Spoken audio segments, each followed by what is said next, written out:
وحده والصلاة والسلام على سيد الرسل وخاتم الأنبياء وعلى آله وأصحابه الأتقياء. أما بعد فأعوذ بالله من الشيطان الرجيم. بسم الله الرحمن الرحيم. ربنا وابعث فيهم رسولا منهم يتلو عليهم آياتك ويعلمهم الكتاب والحكمة ويزكيهم إنك أنت العزيز الحكيم. قال الله تبارك وتعالى في مقام آخر: إنا أرسلناك شاهدا ومبشرا ونذيرا وداعيا إلى الله بإذنه وسراجا منيرا. قال رسول الله صلى الله عليه وسلم: إنما بعثت معلما، أو كما قال عليه الصلاة والسلام. صدق الله مولانا العظيم وصدق رسوله النبي الكريم. إن الله وملائكته يصلون على النبي يا أيها الذين آمنوا صلوا عليه وسلموا تسليما. درود شريف. اللهم صل وسلم على سيدنا ونبينا وحبيبنا وشفيعنا ونور قلوبنا وقرة أعيننا وثمرة فؤادنا خطيب الأنبياء صلى الله عليه وعلى نبينا وعلى آله وأصحابه وبارك وسلم تسليما كثيرا كثيرا. بس دما خوگو عزتمند اوریدونکو، دا د ربیع الاول ولا مبارک میاشت دی. دغه میاشت کې زمونږ او تاسو خوږ پیغمبر صلی الله علیه وسلم دنیا ته تشریف راوړو. نو دی مناسبت سره تاسو ته تیری جمعې نه د سیرت ولا بیانات شروع کړي دي، اور تیری جمعې تاسو ته زمانه جاہلیت متعلق څه بیان شوی. تاسو به دغه جاہلیت ولټکه بار بار علماو نه اوریدلې وي، خطیبانو نه به مو اوریدلې وي چې پیغمبر علیه الصلاۃ والسلام د بعثت نه کم مخکې دور دی، کم زمانہ دی. دغه زمانه ته دغه دور ته د جاہلیت ولا زمانہ جاہلیت ولا دور یی. خو ماورونو دوستانو دی کې څه مبالغې نه کار نه دی اخستل شوی څه دی ته د جاهلیت ولا زمانہ یی، بلکې دغه شپږمه صدی وا، اور دغه صدی کې جاهلیت دا په عروج باندې و، اور دا د ظلمت تورې تیارې د هر طرف ته خورې وي. اور دوره پورې چې دغه وخت کې څه کم غټ غټ مذاهب موجود وو، هغه اصلاح کولو نه عاجزه شوی وو، اور هغه به اصلاح څه کوله چې په خپل هغه کې داسې تغییر اور داسې ترمیم شوی وو.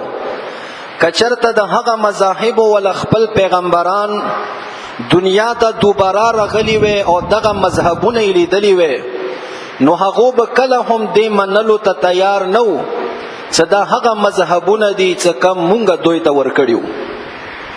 لکه یو مذهب د یهودیت ولده، دغه زمانه کې یهودیت دا د یو څو بیجا رسمونو مجموعه ګرځیدلی و، اور دغه یهودیت مذهب یو نسل پورې محدوده شوی و چې دغه نسل ولا کس هغه به یهودی کېدلی شو، بل کس په هغه یهودیت کې اړو ساره قبلولو هم نه. اندرنګ یو مذهب عیسایت ولو، دغه عیسایت کې د تسلیث ولا عقیده رایجه شوی و. تسلیث عقیده یعنی هغه دغه عقیده وا چې خدای دا یوازې الله نه دی، بلکې خدای دا درو شیزونو درو کسانو نه عبارت دی چې یو د الله ولا ذات دی، یو جبرئیل علیه السلام دی او یو عیسی علیه السلام دی. نو دې د واجب نه دوه کې شرکیات راغلیو، اور دورا پوری چې دغه عیسایانو هم د بوتانو ولا عبادت شروع کړو. اندرنګي ایران طرف ته مجوسیان پاتې کېدلو، هغه به د اور ولا عبادت کول. غټي غټي آتش کداوانې هغه جوړې کړې وي چې هغه کې به کال 12 میاشتې اور به لګېدل او هغه به دغه اور عبادت کول. اندرنګ داسې قومونه هم ورکیو چې هغه به د اوبو عبادت کول، د سمندر ولا. اندرنګ دغه هندوان چې کم دغه بری صغیر کې آباد دي، دوی به د بوتانو عبادت کول، ځان ته به جوړولو، هغه به د دوه ولا خدایانو.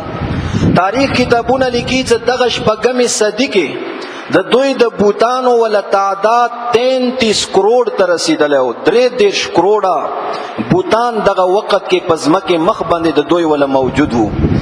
اور په خپله د عرب ولا دغه حالت شوی و چې هغه بیت الله شریف، هغه کعبه چې هغه د دوی ولی نیکه ابراهیم علیه السلام د الله عبادت لپاره جوړه کړې وه. دغه مشرکین مکه دغه بیت الله کې دننه بوتانی کېږدولي او الله په ځای باندې دغه بوتانو ته سجدې لګولې. اور دغه بیت الله شریف په کوټې کې او د بیت الله شریف په صحن کې 360 بوتان دو کې خودلی وو، څه غټ څه واړه، څه هغه عبادت په دوی کولو. اور تاسو ته تیرې جمعې تفصیلا دغه متعلق بیان شوی دی چې هغه زمانه کې دو شرک کول، هغه سره نور جرمونه لکه شراب، زنا، جیواری، بے حیائی، موسیقی اور لڑائی جګړې، اور اندرنګي هغه سره په ښځو باندې ناروا ظلمونه اور ژوندۍ لوڼې په ځمکه کې خاخول. نو عربو د مشرکین مکه دغه حالت وو. نو اوس دغه حالت صرف مکه مکرمه کې نه و، بلکې دغه تور تیارا پورا جهان کې خورا شي و. هر طرف ته اندقه ظلمونه او هر طرف ته کفر او شرک و. نو لہذا بعض خلق چې هغه عقلمند خلقو، هغه په دغه حالاتو باندې افسوس کول چې یاره د څه روان دی لګیا دی.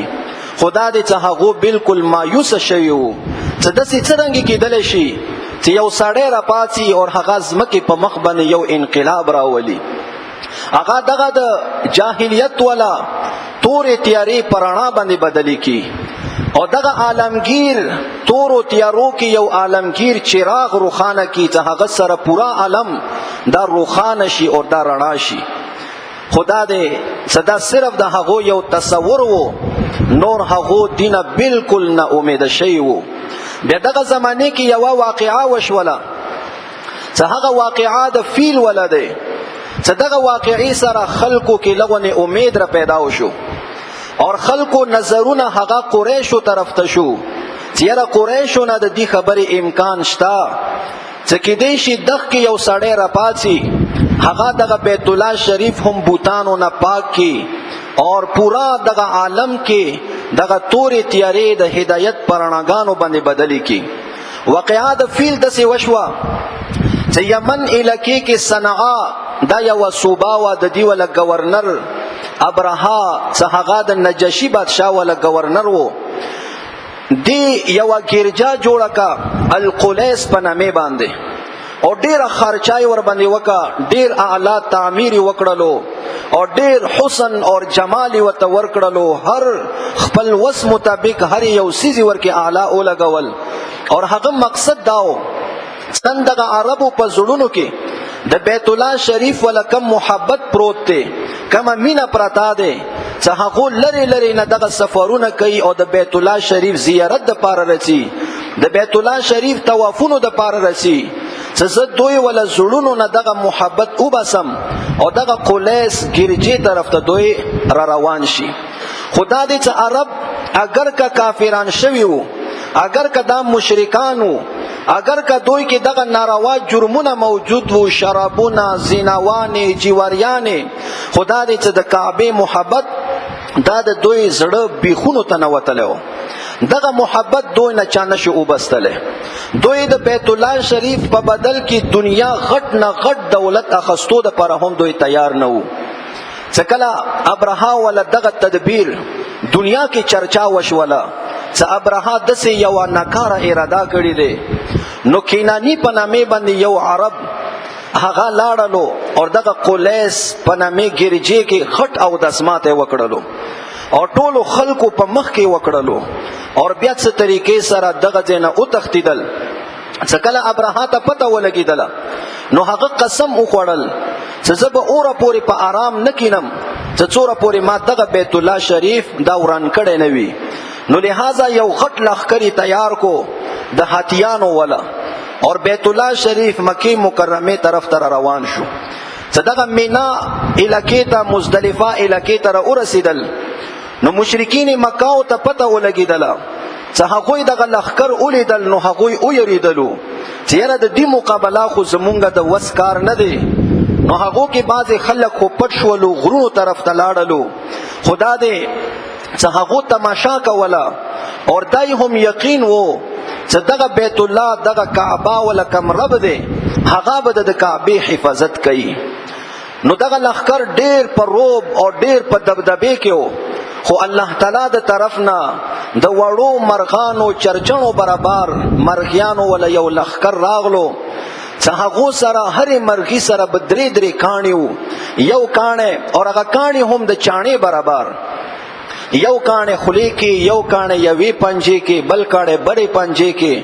او د مرغیانو ولا راغله اور دغه هاتیانو دغه لښکر باندې حمله وکړله اور برانه به هغو دغه کاڼي اوشتلو اور د دو ولا ناخ که به بالکل نه خطه کېدله.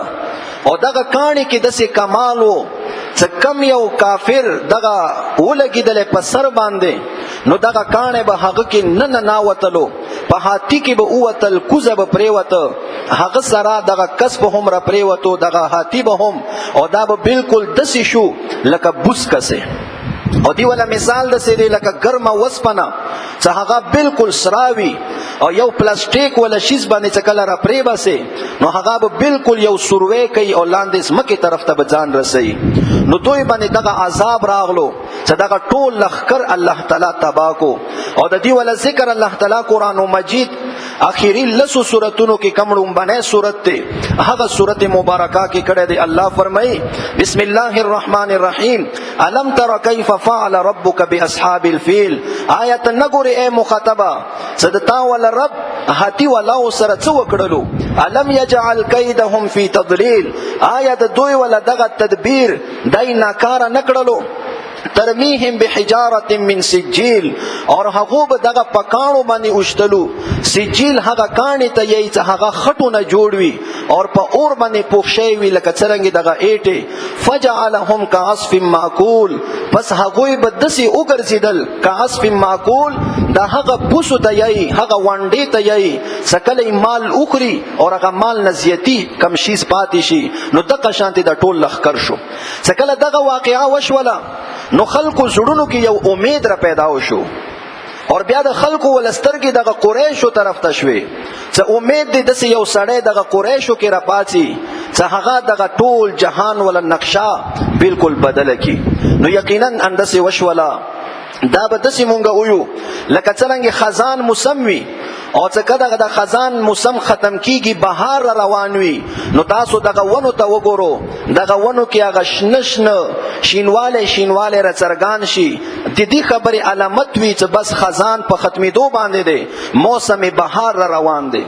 اندرنګ کله شپه ختم کیږي سبا کې دونه وي نو دغه سبا کې دونه مخکې د اسمان په کینارو باندې څه وګورئ یو سورواله به تا ته کتلی شي د شفق والا.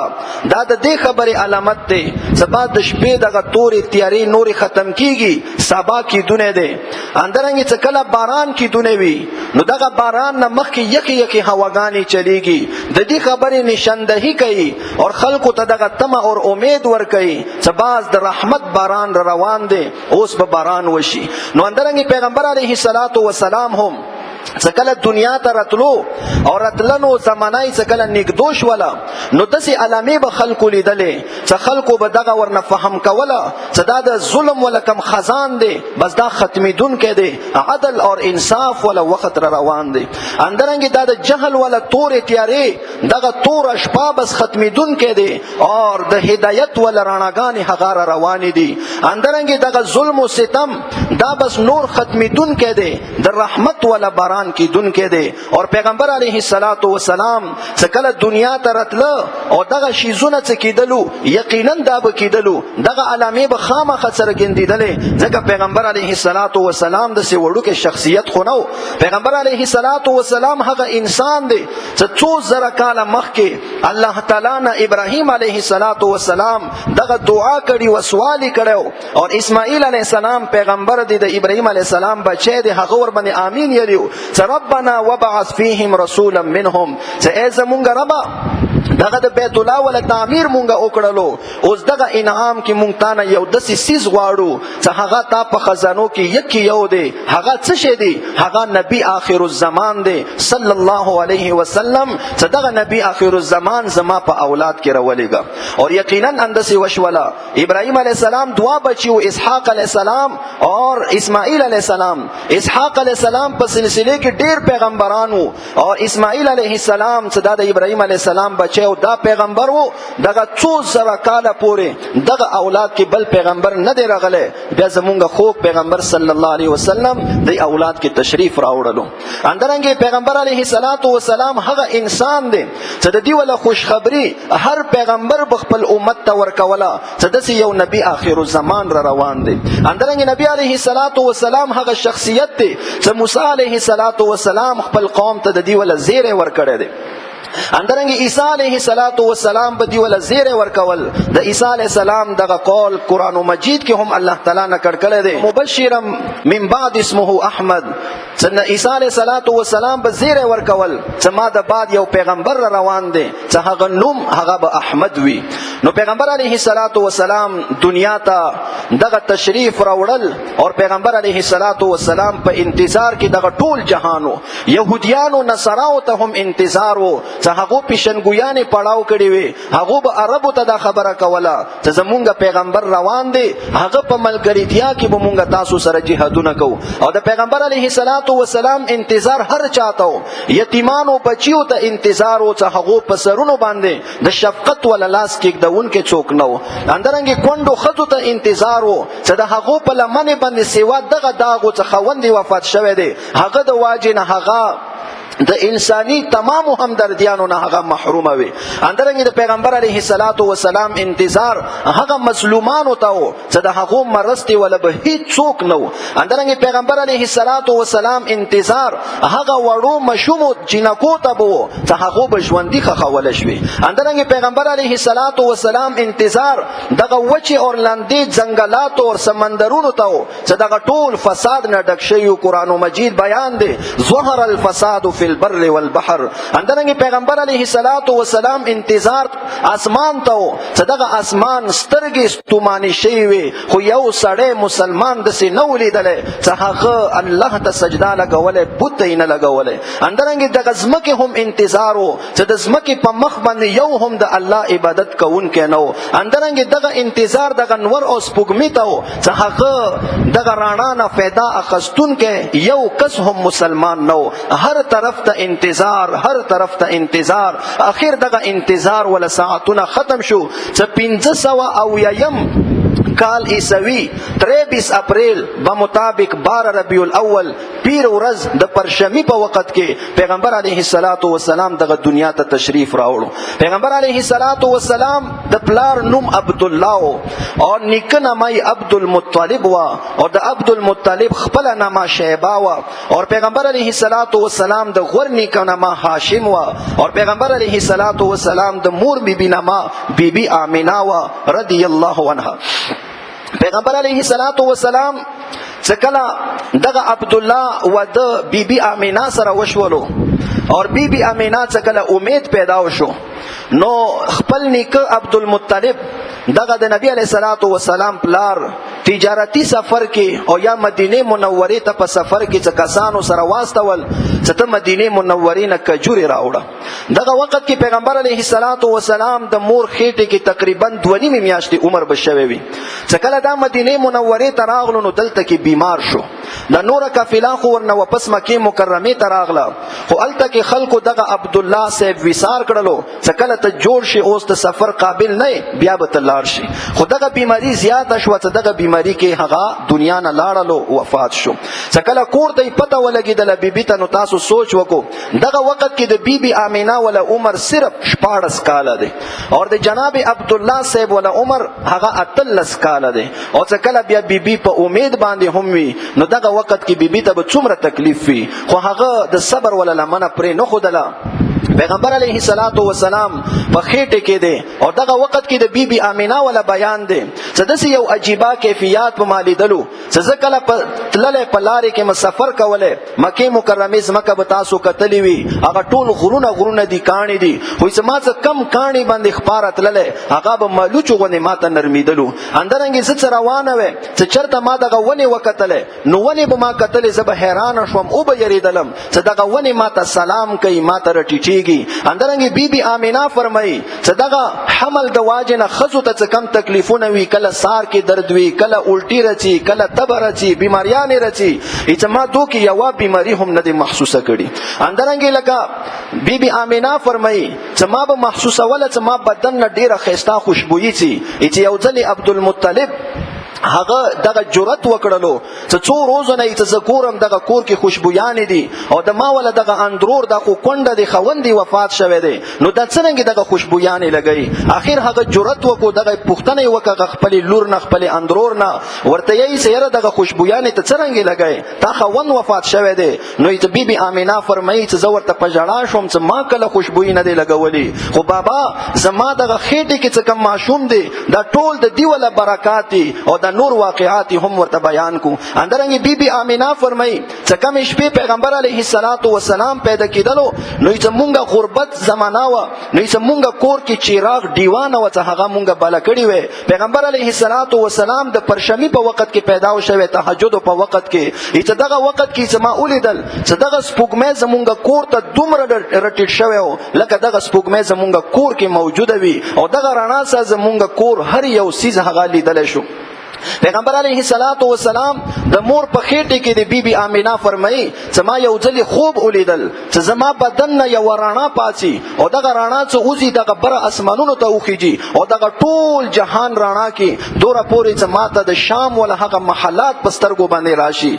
او بیا د دې ول تعبیر محدثینو دا وبستل دي چې چونکه پیغمبر علیه الصلاۃ والسلام د دې بطن اطهر نه پیدا کیدل او دا د هدایت ول رڼاګانو طرف ته اشاره ده. نو پیغمبر علیه الصلاۃ والسلام څخه کله پیدا شو نو دغه وخت کې جناب عبدالمطلب هغه بیت الله شریف کې او څخه کله راغلو او دغه ماشوم یو قتل چې دومره خسته ماشوم. او بیبي آمینه دا هم فرمایي چې کله دغه نبی علیه الصلاۃ والسلام پیدا شو او چې ما دغه واچولو چې بشتری ته او پیغمبر علیه الصلاۃ والسلام چې دغه یکدم پچټ شولو. محدثین فرمایي چې دغه وخت کې هم الله ته سجده لګولې و. پیغمبر علیه الصلاۃ والسلام دغه اوله سجده پیدائش په وخت کې و. اندرنګ پیغمبر علیه الصلاۃ والسلام څکله دنیا ته راغلو پیدا شو نو یو عجیبه کیفیت دغه ټول علاقې کې خور شو، هر طرف ترانا د کسرا ولا هغه کنګرات هغه پزمکه باندې وګرځیدلو او دغه فارس کې څه کوم آتشګدا و څه هغه ولا اور بد کال فلس میاشتې د ورځې 24 غنټې بالو هغه به مړیدلو نه. پیغمبر علیه الصلاۃ والسلام پیدایش په ورځې باندې هغه اور مړ شو.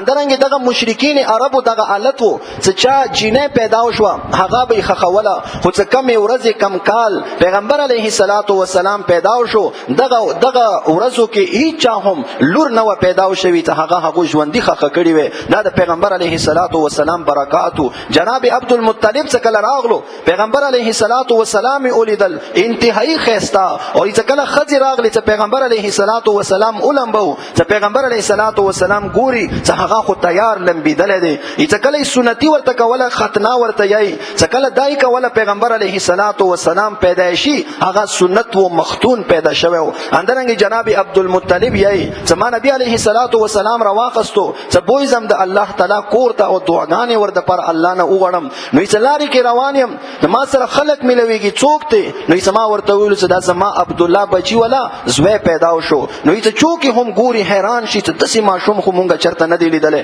هر چا تعریف کول هر چا ښکلول او چې کله واپس کور ته راغلم نو چې بی بی آمینه فرمایي چې ما ته عبدالمطلب او فرمایل چې بس دینه ما خو ما کېږده ولا محمد معنا دی چې تعریف کړل شوی یعنی هغه ذات څه هغه تعریفونه هی تعریفونه کیږي. چې ما څه وکتلو هر یو سړی د دې تعریفونه کوي نو ما د دې ولا نامه محمد کېږده ولا. پیغمبر علیه الصلاۃ والسلام یو نوم احمد دی. احمد نوم الله تعالی کېږده ولا دی. احمد معنا دا دی چې تعریف بیانونکې. ځکه پیغمبر علیه الصلاۃ والسلام د الله تعالی حمد و ثنا دومره بیان کړي دي چې هغه حمد و ثنا پیغمبرانو کې یو پیغمبر نه دی بیان کړي. نو دې د واجب نه د پیغمبر علی السلام یو نوم احمد دی او یو نوم محمد دی چې هغه ور باندې خپل نیکه کېږدول دی. پیغمبر علیه الصلاۃ والسلام څکله پیدا شو او دغه نوم کېږدول نو عرب ولدا دستور وو چې هغه به رضاعت د پاره ابتدایي پرورش د پاره د هاتونو کلو ته به د خپل مشومان استولو او الته کې به د هغه تربیت کېدل. نو دغه د پوری تاسو ته پیغمبر علیه الصلاۃ والسلام ولادت پوری ته نبی علیه الصلاۃ والسلام پیدایش دی تاسو ته دغه بیان وشو رضاعت ولا او بچپن ولا ان شاء الله آینده جمعې بکیږي مونږ او تاسو ته پکاري دي. دغه ربیع الاول میاشت نه مونږ او تاسو د سیرت بیانات او اوریدنو سره خستا کو د خپل خوب پیغمبر صلی الله علیه وسلم سیرت واورو او کتابونه ملويږي وړه وړه کتابونه مشته مختصر هغه مونږ واخلو هغه پڑھاو کو. پیغمبر علیه الصلاۃ والسلام په شان کې چې نات خوانانو کم ناتونه یلی دي هغه مونږ بار بار واورو پرېږدو دغه غانې بجانې پرېږدو دغه فلمونه دغه فضول اوقات هیڅ قسم फायदा ورکې نشته زړه ور سره ورس په ورستوريږي. زمونږ او تاسو کامیابی د پیغمبر علیه الصلاۃ والسلام تعلیماتو کې دي. نن سبا وګورو ورس پورد مونږ باندې عذابونه رسی او بیا سیلابونه راغلي دي. اول په صوبه سرحد دغه بونه او سوات باندې راغلو اوس پنجاب طرف ته راغلي اخر دغه سیلابونه دا ولې دي. پیغمبر علیه الصلاۃ والسلام چې دنیا ته تشریف راوړو ټول برکتونه هی برکتونه هر طرف ته خوشالیان هر طرف ته برکتونه. اندرنګ پیغمبر علیه السلام خزات اوس موجود نه دي. د پیغمبر علیه السلام تعلیمات مونږ سره موجود دي. د پیغمبر علیه الصلاۃ والسلام دغه تعلیمات مونږ خپل کو قسم په خدای اسمان به مونږ باندې د رحمت برنونه وري. اندرنګ د غزمکه به مونږ ته فصلونه راکړي. اندرنګ د مو تاسو بچي به فرمان بردار وي. اندرنګ د مو تاسو بیبيانې به فرمان بردار وي. اندرنګ مونږ او تاسو ژوند کې به حیا وي به حیايي بنوي. زمونږ او تاسو ژوندونه هغه به پرسکونه وي او اطمینان ولوي. خو د پیغمبر علی السلام تعلیماتونه مونږ ځان خبر کو. نو جمعې بیان ته هم ابتدا نه کوشش کو ځان رسو. دا یو څو جمعې او اتلاس جمعې کې ان شاء الله دغه سیرت بیانېږي. زمونږ او تاسو دا واورو او ځان خبر کو. الله مل توفیق نصیب. الحمد لله رب العالمین ولا